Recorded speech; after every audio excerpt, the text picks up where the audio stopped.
So good morning students. Once again I welcome you all to the online education class brought to you by Brihan Mumbai Municipal Corporation. See, we have completed with the chapter called as light and the formation of shadow. Okay, so today we are going to revise the same topic.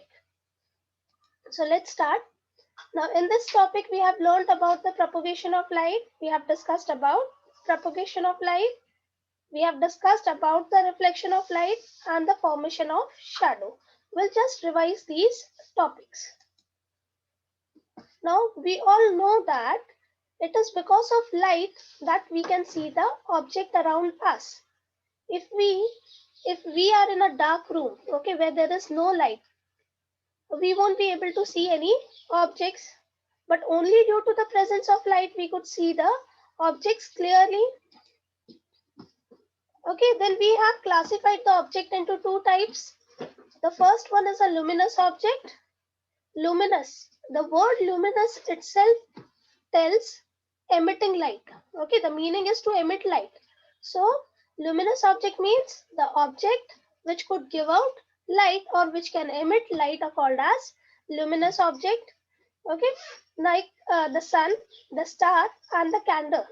They are the examples for the luminous objects. Then we have learned another type that is another type that is non-luminous object. Okay, non-luminous, non, that is the object that do not give out light are called as non-luminous object. Okay, the moon. Okay, the satellite moon is a non-luminous object. We had already discussed that the light of the sun falls on the moon and then it is reflected back to the earth. That is why we could see the moon. The second example for non-luminous object is chair, diamond. Then we have further classified non-luminous object into man-made sources of light, okay, and then a natural source of light. The luminous objects which occur naturally, okay, we call them as natural sources of light, and which are made by man, we call them as man-made sources of light. So till now we had discussed about the luminous object, the non-luminous object, the man-made sources of light, and the natural sources of light. Then the most important topic, the propagation of light. Okay, how does the light travel? Propagation means traveling of light. We had discussed the propagation of light with the help of two activities. In first activity, we had taken 3 cardboard papers. We made a small hole at the center of each cardboard paper. Remember, the cardboard papers are also equal in length. Okay, and we have inserted a hole exactly at the center of each card paper, and then we have aligned them in a straight line, one after the other. When the candle is burning, what happens? The light passes through each and every hole, and then we could see this light. Okay, from this we came to a conclusion that the light travels in a straight line. We had again verified this property with the help of another experiment or an activity wherein we have taken a candle. Okay, now we could see the light through a straight pipe.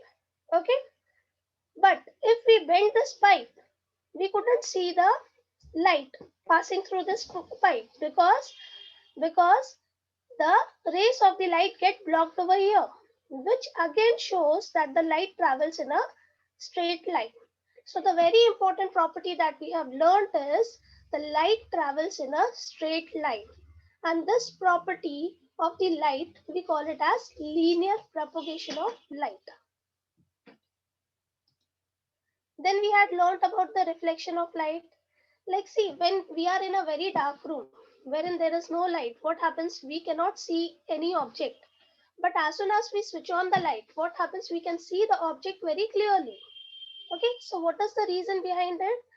Okay, the light the source, the rays of light from the bulb falls on the object, and these rays are then reflected back. These rays are then reflected back. When it falls on our eyes, we could see the object. So the reflection of the light rays from the object, we call it as reflection of light. Okay, and we could see it only when the rays fall on our eyes.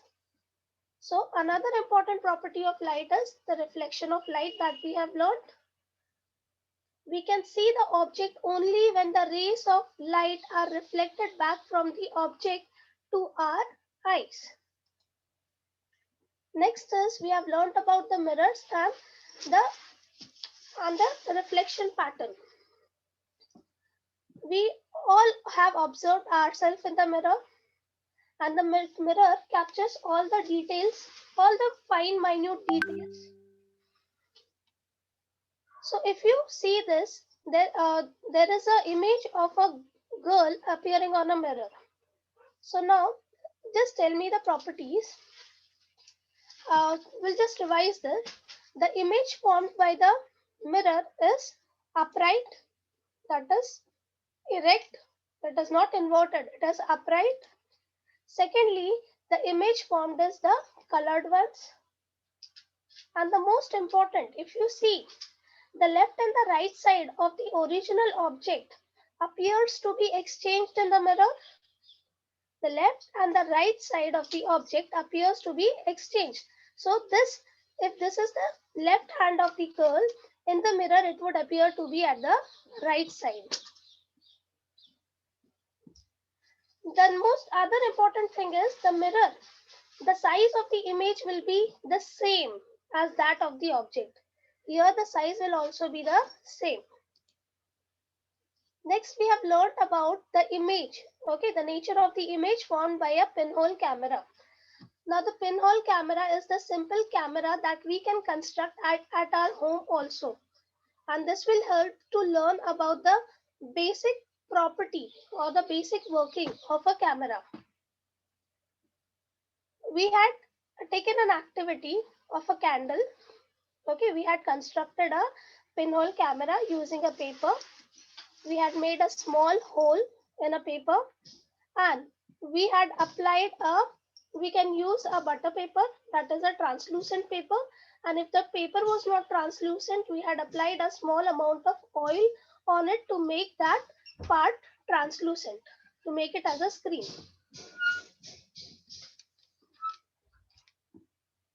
Now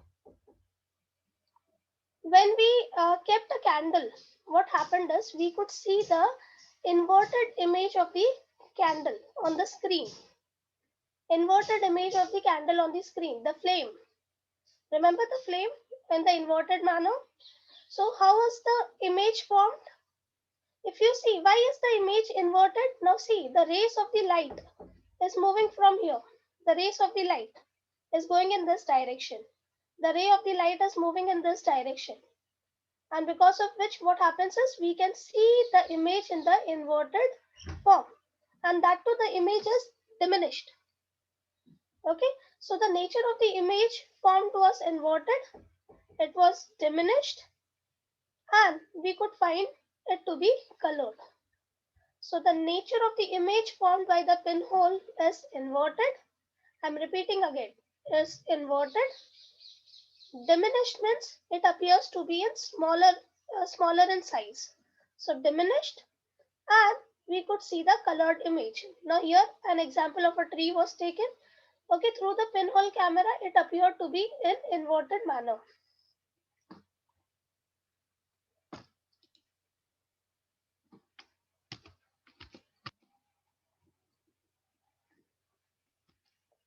Okay, so okay, next. Then we have classified the objects into three categories on the basis of the amount of light that could pass through them. The first one was opaque object. Here, no light can pass through the object. Because no light can pass through these objects, we call them as opaque object. In the second case is translucent object. Here only some part of the light could pass through the object. Only some light rays could pass through the object, and that is why we call such objects as translucent object. And the third object is transparent object. Okay, here all the light could easily pass, all the lights could easily pass through the object, and that is why we call that object as a transparent object. I'll give you 10 seconds. Just see the slide carefully.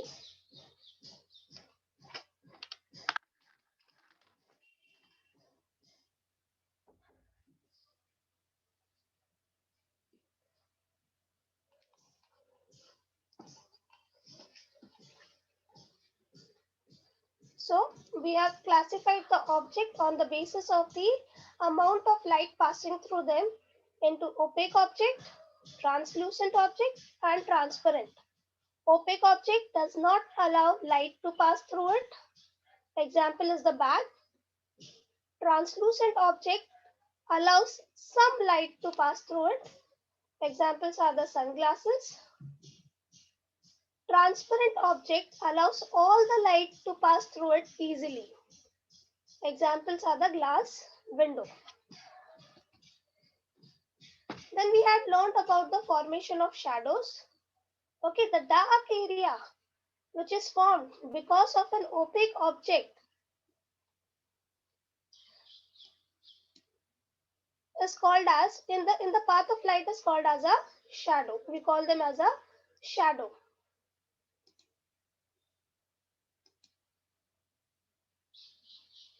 Now, if you see the prior slide, I've told that the area of darkness formed by the opaque object that comes in the path of the light is called as a shadow. So there are three important things which are required for the formation of shadow. The first and the foremost thing is the source of light. Here the source of light will be sun. The second important part is the opaque object.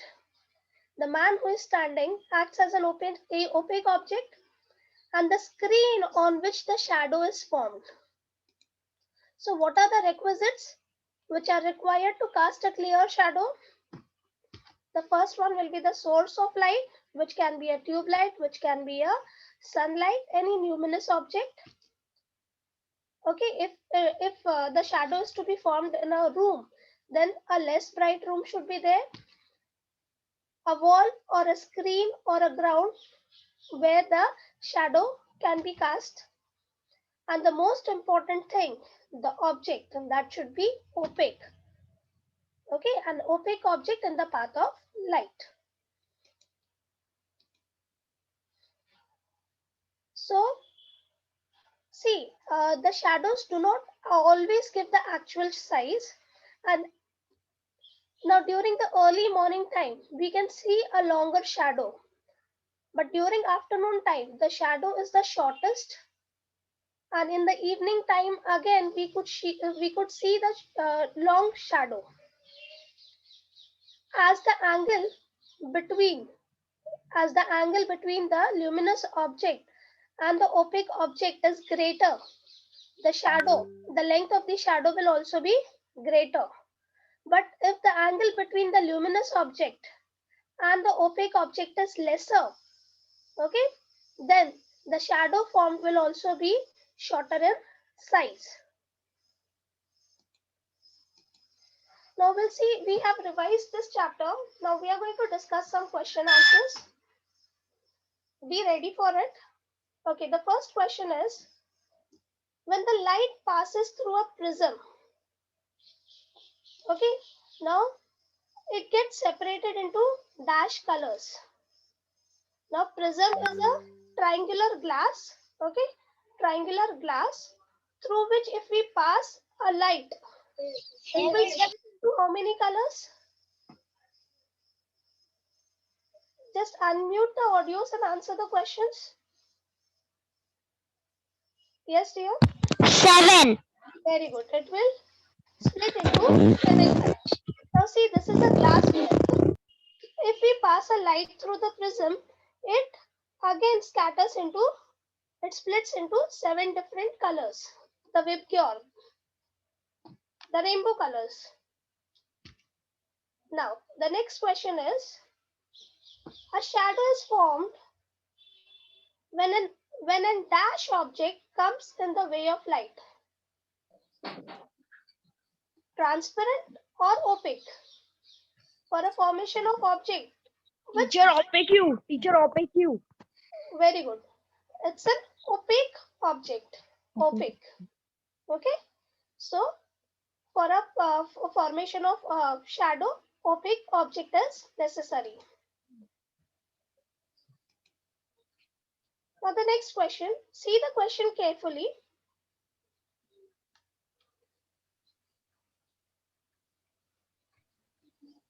Okay, the question is, when a dash object comes in the way of light, light passes dash it. Option, transparent and through, or opaque through. Opaque through. When can a light pass easily? Transparent through. Yes. Transparent through. When the object is transparent, okay, when a transparent object comes in the way of light, the light passes through it. Okay, this is an example of a window made of glass. Glass is transparent. Okay, because the light can easily pass through it, we can see the object very clearly. Now the next question is, dash is a natural source of light. Is it a tube light or a star? Star. Very good, it's a star. Okay, stars have their own light. And now, here you are supposed to classify the object, okay, as a natural source of light or an artificial source of light. I've already given the answer also here. This is an example of an anglerfish. Okay. Now, because it can emit the light, we categorize it under luminous source of light. Yeah. And it is also a natural source of light because these lights occur naturally. Tell me whether this object is a luminous source of light or a non-luminous source of light, a light bulb.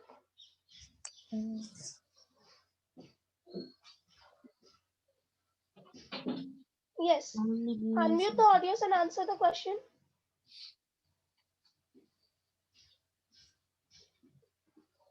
A tube light is a luminous object or a non-luminous object?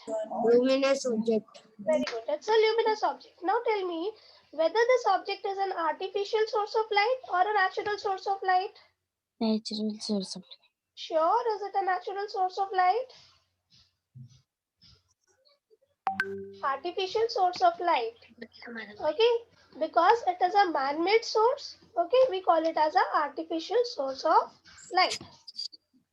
Now, this is an example of this is a firefly. Now tell me whether this is a luminous object or a non-luminous object. We will categorize this under luminous object or a non-luminous object. Unmute the audios and answer the question. Answer loudly here. Luminous object. Very good. It will be categorized under luminous object. Okay, now you will tell me. Natural sources. Natural sources. Very good, very good. It is a natural source of light. Now you're supposed to classify this object. Okay, a wall is there. Now you'll tell me whether this wall is a luminous object or a non-luminous object. You're going to place the wall under which category? Luminous or non-luminous? Non-luminous. Very good. It will come under a category of non-luminous object.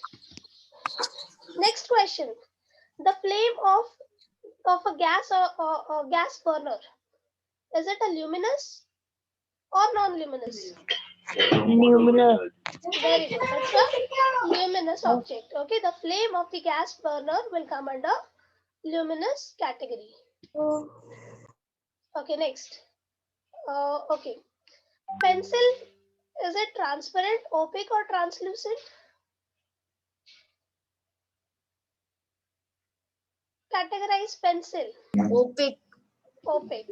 Very good. It does not allow the light to pass through it. Next, air.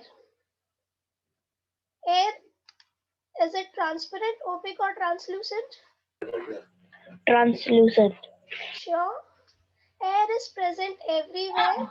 We cannot see the air, but we can feel the air. It is present everywhere around us. So you will categorize this under transparent, opaque, or translucent. Transparent. Very good. It is transparent, and that is why we can feel it, but we cannot see it.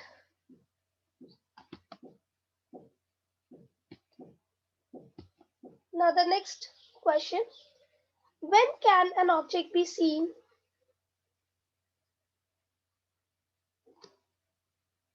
When can you see an object?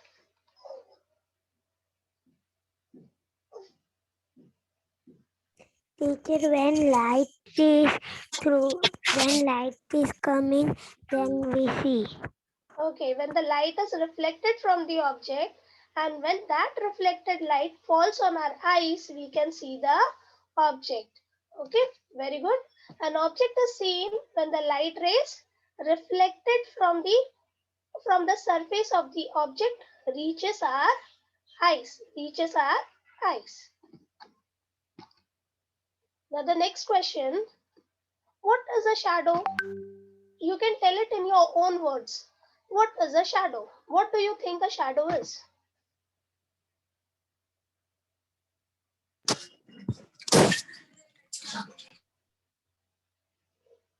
Yes, unmute the audio and try to answer this question.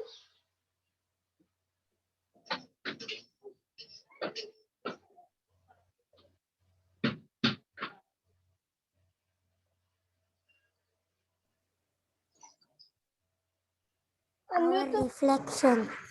our reflection. Okay, that is a dark patch. Very good. So shadow, we cannot say a reflection. Okay, because reflection shows what? That the light is reflected. But is the light of that opaque object reflected? No. The area around, that is the outer lining, that is reflected, but the portion where exactly the object is kept, okay, there the light cannot pass through it, and that is why that portion remains darker in color. Okay, so we can say that the shadow is a dark patch which is obtained, okay, on a screen where the light from a source is blocked. Here see, the light is blocked by an opaque object. So using the word reflection will be not suitable. Okay, here the area is blocked, and because of that blockage we could see the dark shadow.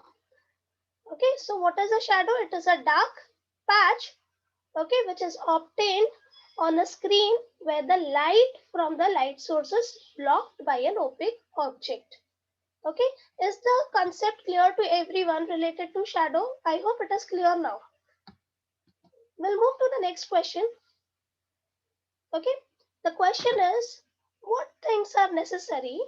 What is important for the formation of a shadow? What all things are important for the formation of a shadow? Scrap your brain, I'll just show you the image.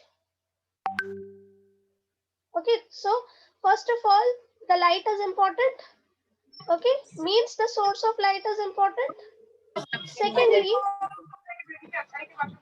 the second thing is the object is important, and that too the object should be opaque.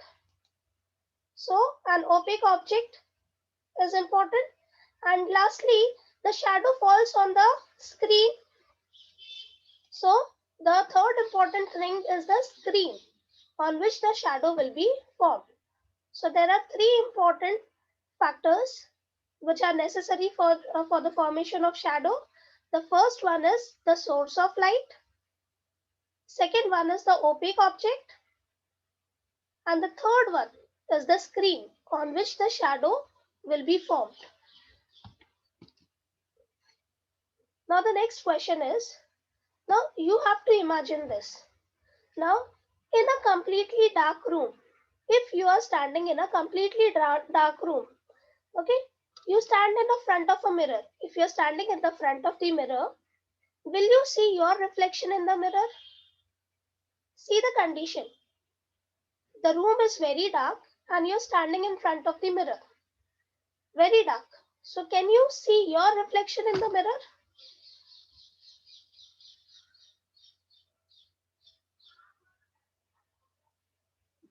Unmute the audio and No. answer. No. Very good. We cannot see the reflection in the mirror. Why? What is the reason?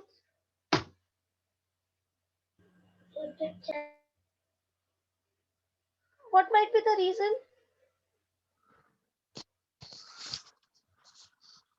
Teacher, excuse me, Yes. teacher. Yes.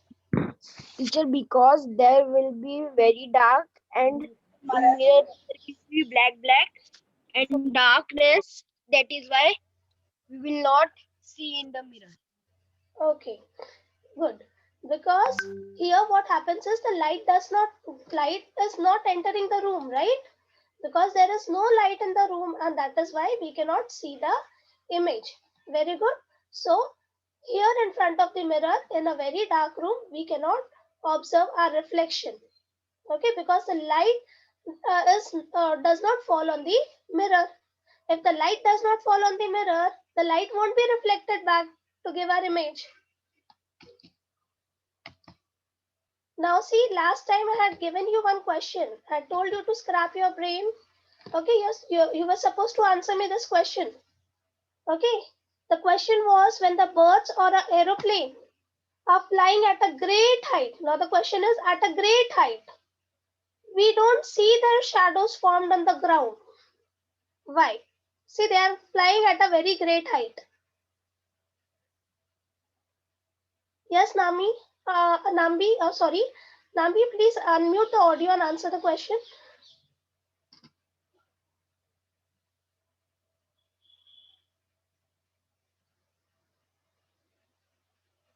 So what might be the reason?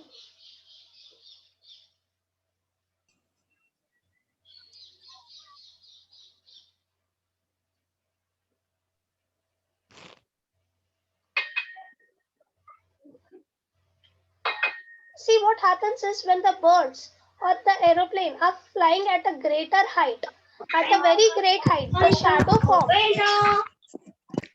shadow formed will be very small. The shadow formed will be very tiny.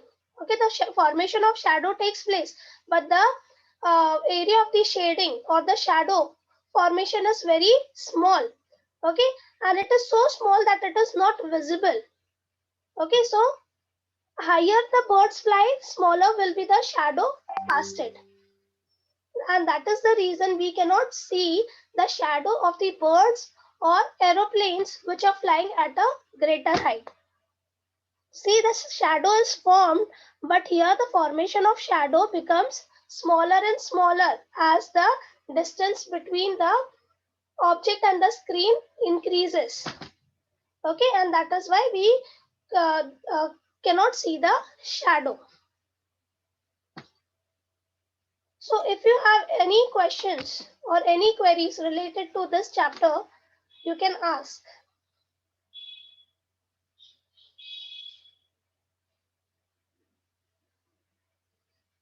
No queries? So here we are ending with this session. So bye all of you.